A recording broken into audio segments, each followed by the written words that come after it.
anything left.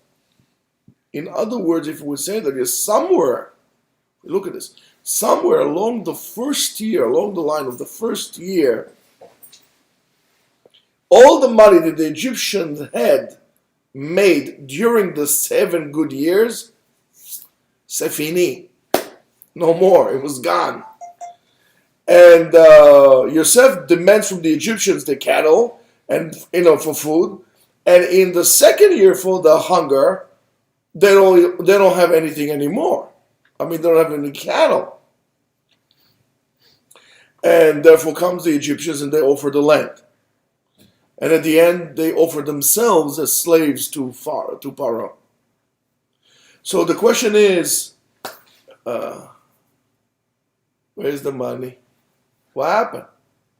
What exactly happened that they lost all this money? They had they had 7 years of a bubble. They made truckloads of money.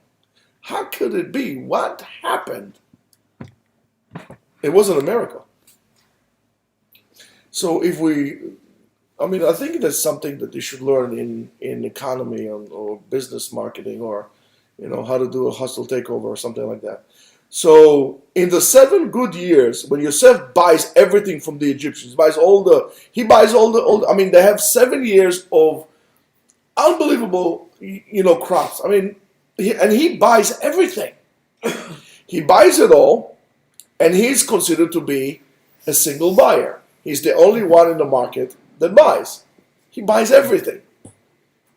And it doesn't make a difference if you have an acre or he buys. He's the only one who buys. He's on the market, he's buying. Because there's enough for them, but they sell. Since he's the only buyer, he could determine the prices.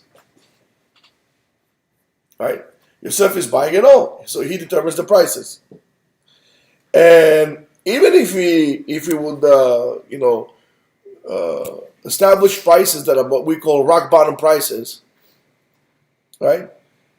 It's still profitable for the Egyptians. It's worthwhile for them to sell it to him. Why? Because, first of all, they guarantee that it's all going to be sold. So they're not making now. At the beginning, he buys everything, but then slowly. Right? Maybe it's not going to sell. So he guarantees to them to buy. It's the same thing like today. If you are a major force on the market, and you are you could determine the prices, and it would be worthwhile for your customer or to your suppliers to sell it to you at a lower price because you buy wholesale. Right? The same thing like some companies do. Costco's, Walmart. They buy very cheap. They sell a lot, so therefore they ask their suppliers to drop the prices. They'll buy everything you have. So slowly, after he's establishing himself as a single buyer, he starts fixing up the prices. He starts manipulating the prices, and he starts bringing it down. It's still worth it for them. Why? Because if they're not going to sell, the grain is going to rot in the backyard. So it's worth it for them to sell it. On the other hand, when the bad year starts, Yosef is the single seller. He's the one who has everything. In other words, there's a word for that, and it's called monopoly. Very good. See? It's worth it to go get an MBA. See? It's called monopoly. And again, he can still fix the prices because he's the only one who has it. So he bought low, and now he's selling high. Right? And he makes the prices go up, and we know that he was able to sell 7 times higher than what he bought. That's a lot of money. That's a lot of money. So the Egyptian who sold cheap, right? They got very little for the grain that they sold him. In other words, they got their grain back. Everybody was selling. Everybody was making money. But then when they had to buy it, he was charging them so much for their own wheat. So Now they have to buy it, in inflated prices. And the Torah said to us, "Ve'et ha'am he'evir oto la'arim, mikse gvul Mitzrayim ve'ad katzeu." In other words, Rashi tells us that Yosef took the Egyptians from one end of the country to the other end of the country. He relocated them. And so like this, they won't be able to say that their house that they live in is theirs. And therefore they're going to, ask ownership again for the house. And, what he's basically doing, he's taking the foundation off their feet. So he's using economic systems and manipulation, which are very cruel, because he was the monopoly, right? However, the interesting thing about it, and now you might have a better understanding why monopoly in America, in other countries in the world is allowed, but why in America monopoly is not allowed. Yeah, except for Canada. Excuse me? Except for Canada. Respectful Canada, yes. So, and why is that? Because there's no supervision on him. And who usually supervises things? The government. But guess what? He is the government. So, and this is all to basically empty the pockets of the Egyptians from everything they had, and eventually turn them all into slaves of power. They became, how should I call it, government workers. You know what I mean?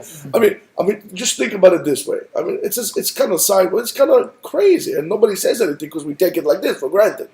Let's say, for example, I don't, Baruch Hashem, but let's say I work for the government. I work for the city or for the state or for the federal thing, right? So they tell me arguments, say, hey, you're going to be making, I don't know, $50,000. So, okay, terrific. From that, you have Social Security, I'll pay. You have this, I'll pay. You have this, I'll pay.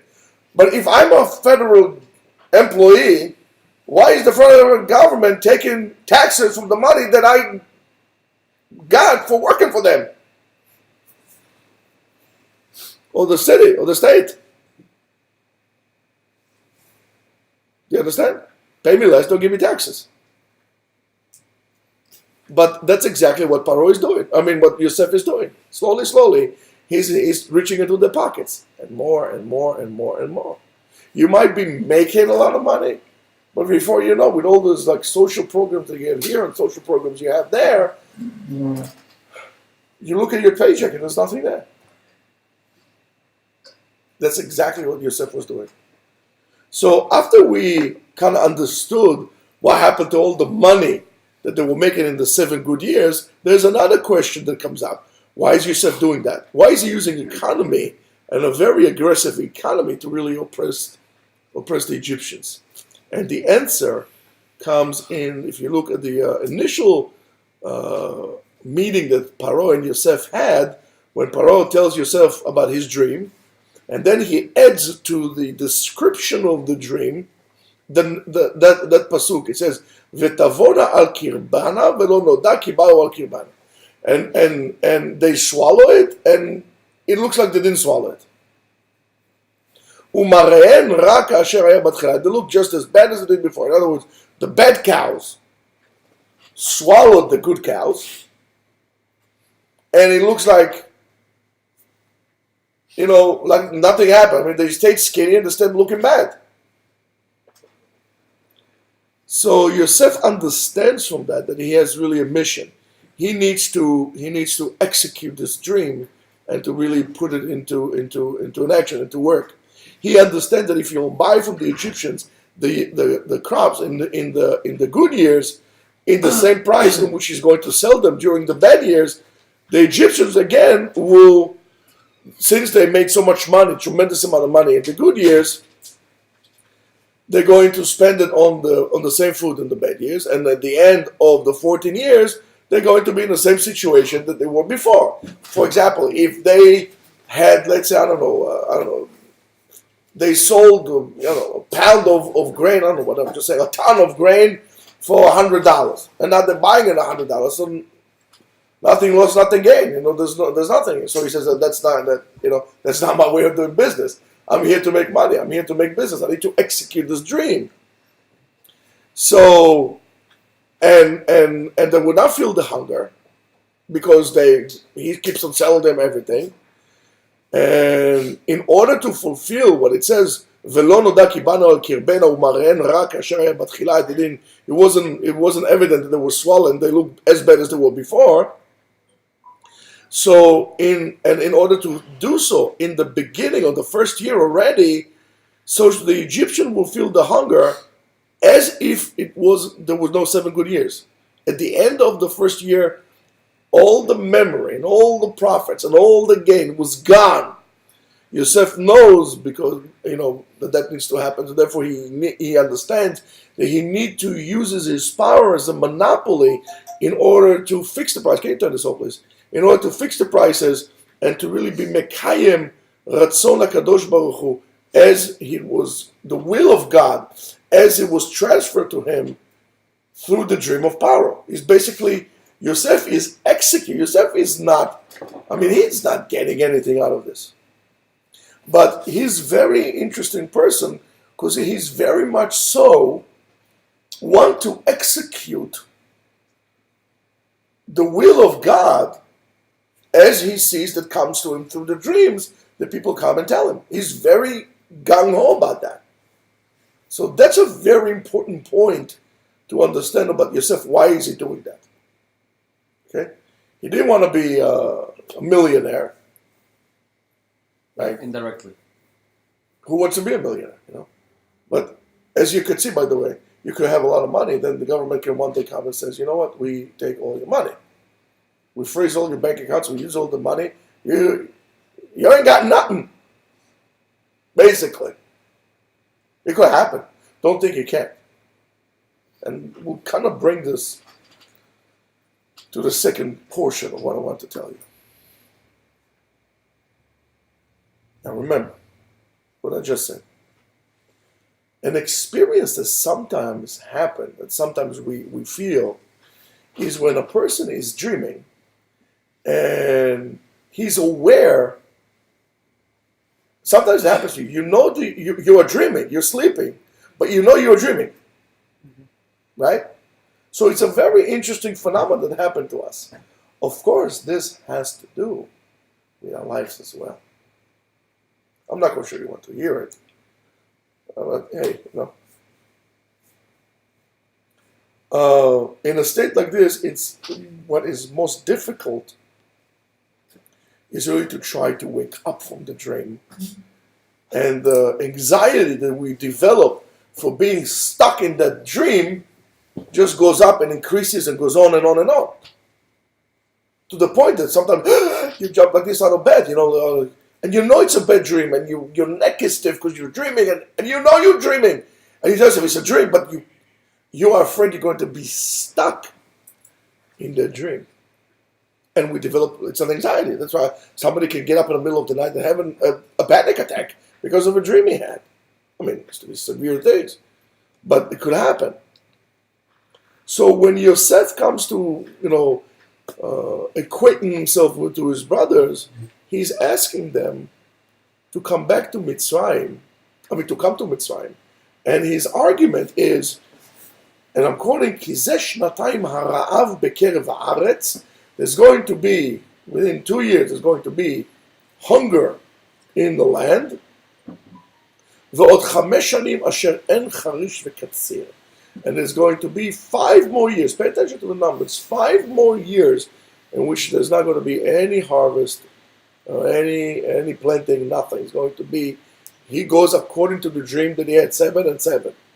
Okay?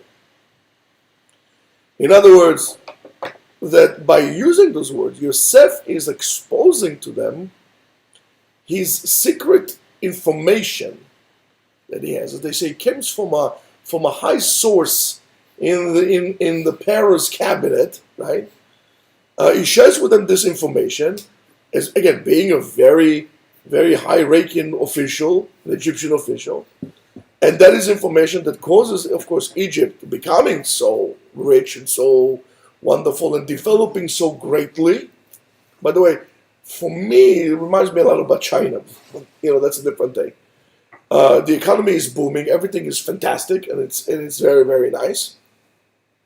And of course, there is some kind of like a wink-wink to the brothers that they thought until now that he's that guy is Baal Chalomot Shav, he's like Baal Chalomot Hazeh, he's like fake dreams, So he's kind of telling them, guys, I remember I told you about the branches of the bundles of wheat buying down, there's going to be hunger. I have the wheat. You get it.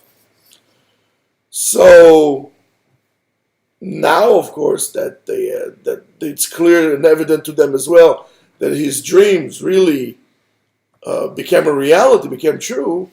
It will so very easy for them to really lower their eyes down and really accept the fact that Yosef knows the future and he knows what's going to happen. And by the way, that's what the Toldot Yitzchak says in the parasha. It says, however, and Yosef is feeling good, yeah?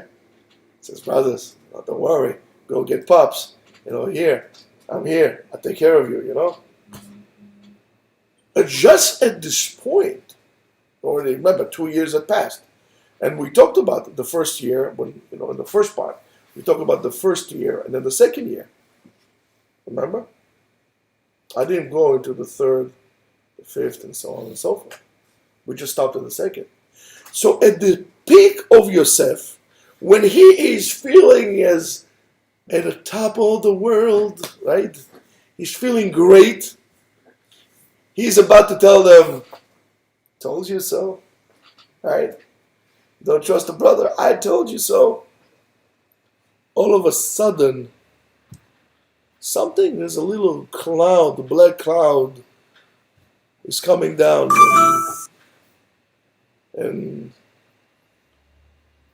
something is happening. Something is happening. Why? And what is happening? The great hunger that Yosef promised the brothers for 7 years is not coming. The great hunger is not coming. The Egyptians, of course, pay, as we said before, they pay with all the money to get some food. And when they don't have the money, as we said, they said all the cattle and so on and so on until they become completely saved. It says, Lo nikached me'adoni, let's not be wiped out from the face of the world. Let's become slave to you, and that will be the it, right? And after Yosef buys the land, the Torah tells us, then what does he do? It's weird. If Yosef knows that that's going to be now, as he told the brothers, that's already 2 years of famine, and now we are heading to 5 more years of that ordeal, it's going to be an Egyptian dust bowl, like used to happen in the south, right? All of a sudden, what does Yosef do? He takes seeds and he gives to the Egyptians, right? And he says to them, I'll give you seeds to plant for a fifth of the crops that you're going to get, and you're going to give a fifth. A fifth, right? Going to give a fifth to Paro, and the rest, 4/5, is going to be to you. But one second, I don't understand. There's going to be famine, so why are you giving them seeds? So, as you could see from here, that starting the end of the second year, the Egyptians started to harvest, started to plant, they started to pay taxes, and they pay again. Remember I told you taxes before? They start paying great taxes to the king. There is no ra'av, there's no hunger, and now they start plowing and planting and so on and so forth. Which again is very interesting. Why taxes are important? Taxes are important for a country, for a state to run its business. Otherwise, a government is a very bad business to be with. You know that. Government does not generate money. Well, usually, sometimes they do kind of like cocaine runs and stuff like that. Espat will tell you, or Noriega, in Panama, whatever. But government is a very bad business. It doesn't produce anything. It doesn't have any products. The only thing the government supposedly is giving you is services. And for the services, you need to pay. And what are the services? Security, sanitations, and so on and so forth, right? So Tickets, yes, they don't run after criminals, they run after people who go 25 miles an hour. Yeah, it's terrific. What a Mashiach, So what government does, that's what Yosef is doing. Yosef is basically adjusting the outcome of his dream, or what he knew as the dream was, of what's his name, of Paro. And now he's guaranteeing a constant tax flow or money flow to the king from the people. I'll give you the seeds, you give me 20%. You see, even the Egyptians understood that taxing people too much is unbearable. I think we'll be okay if we'll go to the Yosef system and paying only 20%, not like we're paying today. Even Yosef, said, "This is my guys, 20% is more than enough." So he's giving it to them. Dafka, specifically, when Yosef comes and all of a sudden he's feeling so good about himself and so on and so forth, all of a sudden, as soon as he does that, life goes back to normal as it was normal. Because the Rahav, the hunger, was deliberately made by Hashem. Hashem made it like that. And Chazal were wondering all the time, how is it that the hunger stopped so early? I mean, afterwards they had 5 more years to go against the dream. So there was at least two main avenues in which we can take like this. The first one is correction of the calculation, what we call Shana Shniya, the second year. Is it the second year after selling all the cattle and collecting all the gold and silver of Egypt, which makes it into the 7th year, right? Or Shana Shniya, right? The second year refers to, and the hunger stopped because Yaakov came to Egypt. Yes, Yaakov, he was a tzaddik. And when the tzaddik comes to town, he brings with him the shefa. He brings the abundance with him. That's why it's good to live in a place of tzaddikim. Wait one second. If it was such a tzaddik, how come there was hunger in Eretz Israel? Right? The hunger in Eretz Israel is pashut. It's very simple. To bring everybody to Egypt, even then did not work. So you see that sometimes there are things that are greater than you. So he had to come to Egypt. Now he came to Egypt. The mission was accomplished, bringing Yaakov down to Egypt. So now there's no need to keep on torturing the people. Yaakov is there. He's a tzaddik. The shefa comes down. HaKadosh Baruch Hu took the pipe, just bent it like this. Yaakov is there. Yeah, okay, let it go again. That's what he did. He didn't close the faucet completely. Just bent it a little bit. Right? So if we're going to look for the first parasha, for the first terus that we had, in Psikta Zutrata, it says, "Va'od 5 shanim asher en charish ve'katzir." For 5 more years, there's not going to be any plowing, any harvesting. And it says, "Ve'echa yizorim b'shana hashlishi," and how is it that they start planting on the 3rd year? "Ela zeh she'amar ha'katuv, vayavohu el Yosef b'shana hashenit." And that's what the pasuk says. And they came to Yosef on the 2nd year, shenit lemchirat miknehem, the 2nd year after they sold their cattle, and therefore will be the 7th one, right? Because the process was there was hunger, he sold them, then they sold the land, and then so they're counting 2nd year from when they sold all the cattle, and that will be approximately the same time. The Rambam also chooses, the Ramban, Nachmanides, also chooses that, and it says it's not possible that the reputation of Yosef is going to be so blemished, and because after all he did tell you what's his name, he told Paro 7 years, so for sure the problem is the way we look at it, and therefore it has to be this way, because it can't be that they're going to say, Yosef, you said to us 7 years, but you got 50% off here. I mean, it's not like this, right? So therefore, and HaKadosh Baruch Hu will not do so people will question Yosef. However, for an example for the second avenue, you will find it at Tosefta. It says, "Ad shelo yarad Yaakov leMitzrayim haya ra'av." Until Yaakov did not go to Egypt, there was hunger. Shene'emar ki zeh shnatayim hara'av. For 2 years, there's already hunger. משירד מה הוא אומר? When he came down, what does it say? הלכם זרוע וזרעתם את האדמה.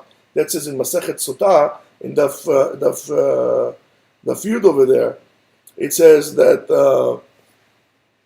the foundation of the fundamental assumption of these two perushim, by the way, are completely different from the core. According to the first perush, it is Gzerat Shamayim. It's from Shamayim. And nothing could be changed. That's it. In other words, so therefore we are probably mistaken in the count, and then we have to figure out how we can count to fit that into the scheme. And also the certainty of Yosef, that in terms of his ruling and so on and so forth, we can't really doubt his success, because after all, look what he did. So it's probably we are wrong. However, regarding the second perush, that there is a certain dynamics that is going on, and every gzerah, every decree, is appropriate for its specific time under specific circumstances that you need to understand. There could be change in any given moment. In other words, you could, if there is a decree, for example, you could deal with this as everybody, like Yosef did, the Yosef way, right? You collect food, you're going to put things to the side, and so on and so forth. But how are you going to deal with the natural disaster like is happening right now in Australia? Let's say you stock everything on Kol Tov Yefeh, and then there is a fire, it's all gone. That you have to deal in a totally different way. Those things that are not in your control. And the way to do so is to prevent them from happening altogether. Because according to that assumption, once the ball is rolling, it's not going to stop until it reaches a dead end. So how do I do it? Before it happens. And by the way, Rabotai, that's not only to planting and harvesting and so on and so forth. That's also to us today. Now, for example, there's a lot of anti-Semitism out in the open. So now everybody's like, "Oh, what should I do? Get a gun? Walk around like Rambo with the chains." If the decree Chas v'Shalom is out, we have a little problem. What do we need to do? We need to change the cause of things and prevent things from happening. So before the decree is going to go into a full-blown catastrophe, each and every one of us as individuals and as communities should take a very close look at ourselves, not only on what we do or we don't do, but also to how we do. How we do things. In other words, we should check the attitudes very, very well. If you want to know what you should fix, look at the type of a zap that you're getting. What kind of makkah are you getting? And you will understand what HaKadosh Baruch Hu is trying to tell you about it. Maybe we don't do Kiddush Hashem enough. Maybe we're not willing to give, to be Moser Nefesh for what we know is valuable. So therefore, if you're not Moser Nefesh, comes the Goy, he says, "I'll take your Nefesh." In other words, are we willing to sacrifice, quote-unquote sacrifice? Should I say give up? It's not a sacrifice. Our own pleasures and desires for things that we know that we have to do as Jews. What is our attitude? How serious are we in doing what we're doing? How comfortable we are doing our daily routine without even worrying about and asking yourself, am I doing the right thing? How could I do it? Maybe I could change it, and so on and so forth. And that's what he's really trying to tell us. A person, you need to understand that according to the second opinion, a person, a Jew, any person, has the ability to control nature or natural events, an occurrence, only though if he gets to the proximity in the proximity to Hashem. If he gets away from God, you can't change anything. You don't want to be close to me? God says, it's not a problem.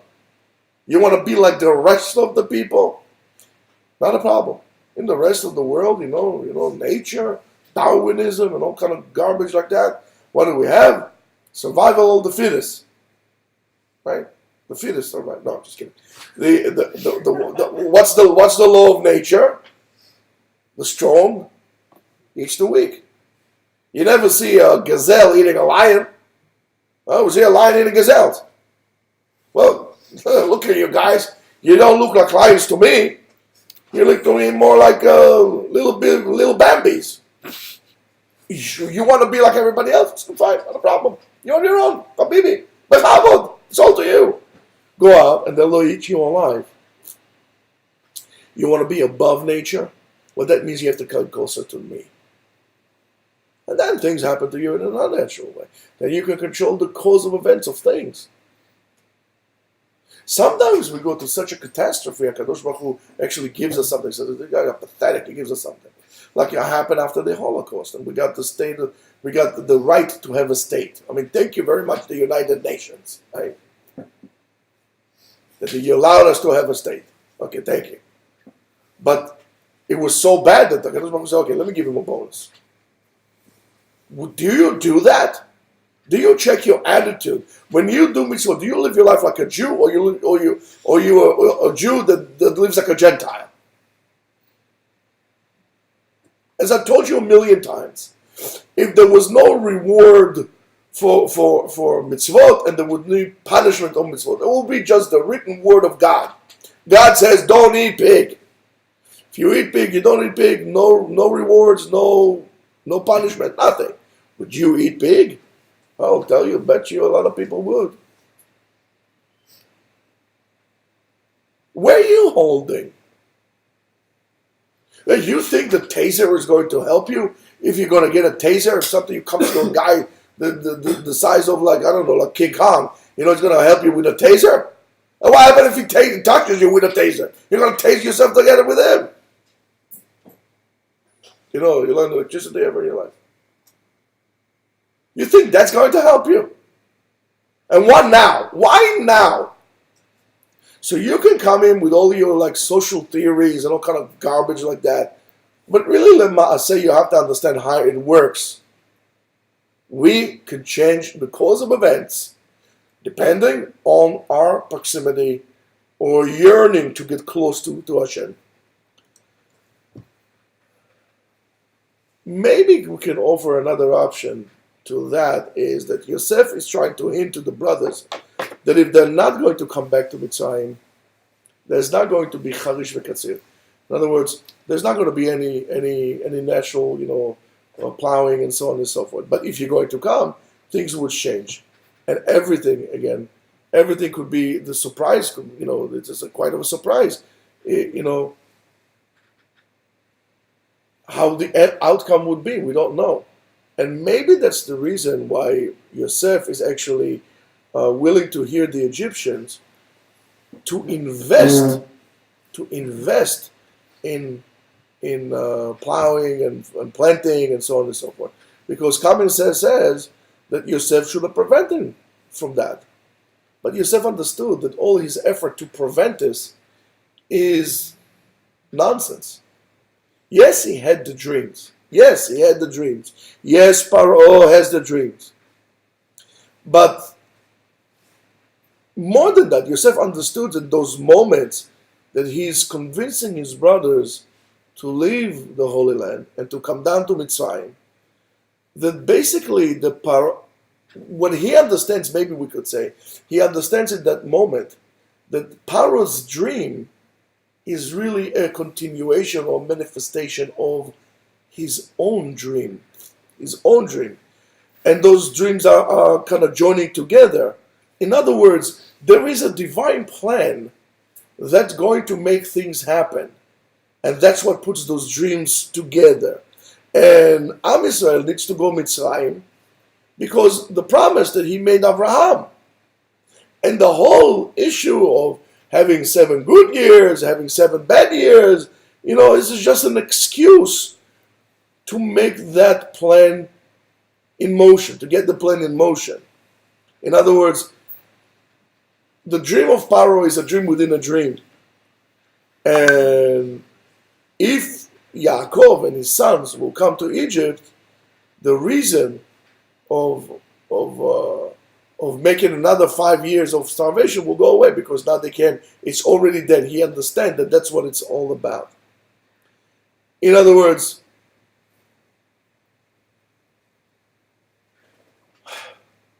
you need to be very careful and checking yourself if you are still hanging on to some dreams. Are you living a reality or are you living a fantasy? Many people think that what they are experiencing now is real, but it is not real. Many of us are stuck in a private dream, in a private fantasy.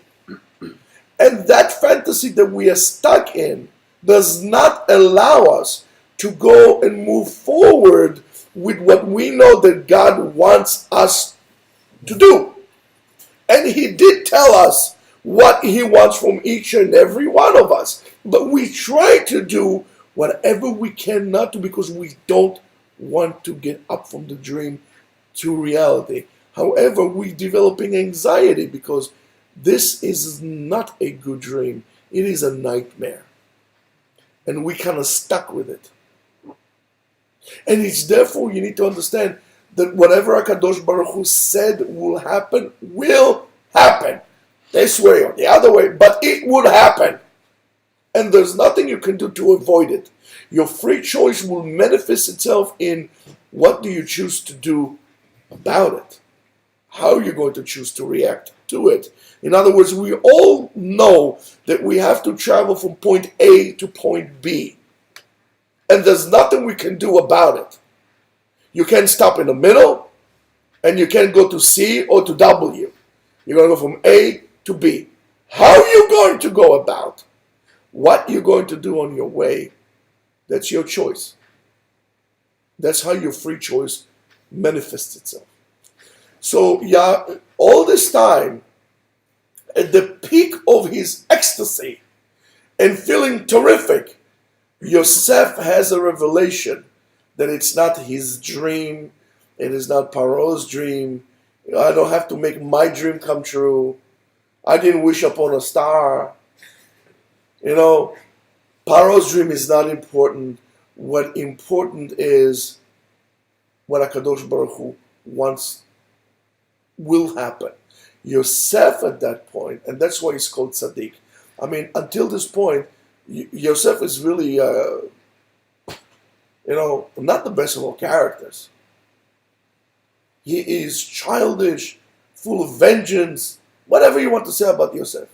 At that point, that's what he inherited, and he acquired the name Yosef HaTzadik, because he realized that I need to do whatever I can to make HaKadosh Baruch Hu's will, God's will, on this earth. In other words, Yosef became the chariot, became the platform in which God's will executes itself into this world. And that is something that we should learn. Tzaddik is not what people think. Tzaddik depends on your willingness to do what God wants you to do. You mevatel Yosef, you're dismissing your own dreams and fantasies and shtuyot and nonsense that you have in your head. And you're saying, all right, what does God want from me? And how could I make it happen? We'll do this. We don't have to worry about anything. Shabbat Shalom.